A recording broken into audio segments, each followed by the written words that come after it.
আজকে আমি আপনাদের বলবো নিশির ডাকের একটা সত্য ঘটনা। অনেক আগের সময় এই নিশির ডাকের কথা খুব প্রচলিত ছিল গ্রামাঞ্চলে।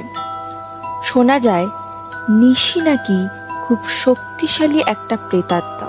এটা এমনই একটা নেগেটিভ পাওয়ার যে মানুষ বা কোনো প্রাণী তার ডাকে যদি একবার সাড়া দেয়, সে মোহিত হয়ে তার পেছন পেছন চলে যায় এবং এক পর্যায়ে তাদের মৃত্যু অনিবার্য। এখনকার সময় এসব শোনা যায় না। কথা মতে বলা যায় এই নিশি বা যে কোনো ধরনের আত্মাই ফাঁকা স্থান বা অন্ধকার স্থানে তাদের আস্তানা করে। এরকমই একটা নিশির ডাকের সত্যি ঘটনা আমি আপনাদের বলবো। ঘটনা জানতে ভিডিও শেষ পর্যন্ত শুনুন। ঘটনাটা আজ থেকে প্রায় 20 থেকে 25 বছর আগের ঘটনা। আমার বাবা আগে থাকতেন জলপাইগুড়ি জেলার একটি বিশেষ অঞ্চলে। তখনকার দিনে পাহাড়ি গ্রামাঞ্চলগুলো অত্যন্ত পিছিয়ে পড়া ছিল, আর ঠান্ডার দিনে রাতের বেলায় আনুমানিক 5টা সাড়ে 5টার পর থেকে কেউই ঘর থেকে বেরোতেন না। সারা গ্রাম অন্ধকারে ছেয়ে যেত। নিজেদের বাড়িতে তারা ঘরের মধ্যে হ্যারিকেন জ্বালিয়ে গল্প গুজব করতেন এবং খাওয়া দাওয়া করে খুব তাড়াতাড়ি তারা শুয়ে পড়তেন। হঠাৎ বেশ কিছুদিন ধরে গ্রামে কিছু কিছু মানুষ নিখোঁজ হতে শুরু করে, আর প্রতিটা মানুষ রাতের বেলায় নিখোঁজ হয়।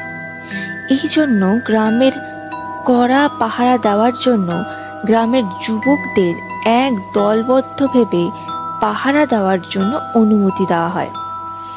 তারা শুরু করে পাহারা দেওয়া এবং একটা তাঁবু টাঙিয়ে কেউ কেউ বিশ্রাম করে, আবার কিছু মানুষ পাহারা দেয়।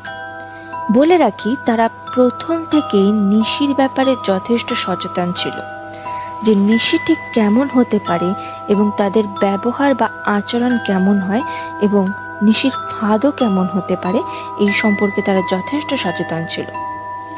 প্রথম কয়েকদিন কিছু না হওয়ার কারণে তারা একটু অসচেতন হয়ে পড়ে এবং একদিন হঠাৎ করে তাদের মধ্যে থেকে একজন আম গাছের নিচে বসে বিশ্রাম নিচ্ছিল, তাদের দল থেকে একটু দূরে। মাঝরাতে হঠাৎ শুনতে পায় তার মা তাকে ডাকছে। ঘুমের চোখে সে কোনো কিছু না ভেবেই সাড়া দিয়ে দেয় এবং তার সাড়া দেওয়া শুনেই সবাই দৌড়ে চলে আসে দলবদ্ধভাবে এবং দেখতে পায় সে মোহিত হয়ে নদীর দিকে চলে যাচ্ছে। সবাই তাকে এক প্রকার ধরে বেঁধে বাড়িতে নিয়ে যায় এবং সেই রাতে তাকে কড়া পাহারায় রাখে। পরের দিন ভীষণ জ্বরে সে কথা পর্যন্ত বলতে পারে না এবং পরের দিন রাতের বেলাতেও তাকে পাহারা দিয়ে রাখা হয়। সকালবেলা তার মা তাকে ঘুম থেকে তোলেন, সুস্থভাবে তিনি উঠেও বসেন। তাকে ওষুধপত্র খাইয়ে তার মা যখন বাইরে আসেন, তখন রাস্তার পাশে অনেকে চিৎকার চেঁচামেচিতে বাইরে ছুটে যায় এবং দেখতে পায় তার ছেলে সেই আম গাছে গলায় দড়ি দিয়ে ঝুলে আছেন। কিন্তু ঘরে কাকে দেখে এলেন? এই ছিল আজকের ঘটনা। ঘটনা কেমন লাগলো প্লিজ কমেন্ট করে জানাবেন।